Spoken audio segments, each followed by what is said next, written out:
Thanks very much. That was really an interesting morning and I learned a lot, and we should all be made to attend these kinds of events and learn things more often, I think, about local government. So I suppose the way I decided to think about this question was instead of thinking about a directly elected Lord Mayor in and of itself, or a directly elected Mayor in and of itself, what are the major problems with local government after 2 years in the council that I think need to be fixed?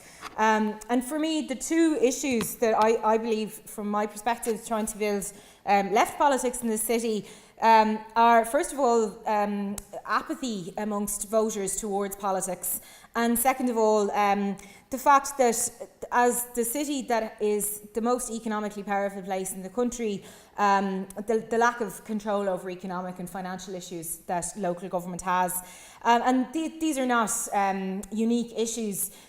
Cities have generally had that disjoint of being the economic drivers of a country but having minimal control over how that economy is actually run. So I suppose I think the question then is, what do we believe that a directly elected Lord Mayor actually has the capacity to tackle either of those two issues? And certainly in terms of the first issue, I would tend to think because of the absolute profound apathy towards local government, with I think good reason, the knowledge amongst voters that local government has very little power and engaging with it isn't of great importance.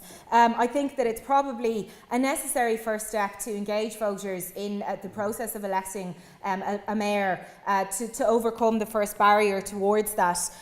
But I think that it's not going to last very long, and that's because it doesn't fundamentally do anything to change that underlying knowledge that people have that local government has very little power. And I think the evidence of that is that increasingly we see increased apathy towards national government, just as the refrain that somebody else made us do it, the Troika made us do it, Europe made us do it, the international markets made us do it, is starting to be heard over and over again. So as we see the lack of power, the power decreasing at national level, we see the apathy increasing also. But I suppose, how do you actually overcome that? And I think fundamentally what I would say is that debate around how do we actually transfer power from national government to local government, it's not something we can do by changing administrations. It's a political question, and it's a question of political will. The issue of interpretation, of intentionality, of leadership were discussed there. And I guess what I would say is that it's quite clear to me that any system that we put in place will be interpreted in a way that best serves the politicians who are within it. I don't think that's a bad thing. I think that's democratic, but it is the reality.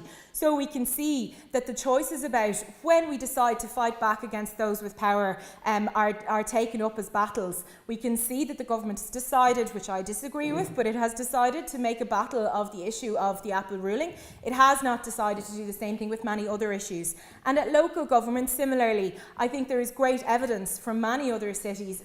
An example at the moment is Barcelona, that it is possible to take a struggle to national government and win it, but it's absolutely crucial that councillors take that as their first role if we want to increase power at local government, rather than talking about administrative changes. Thanks.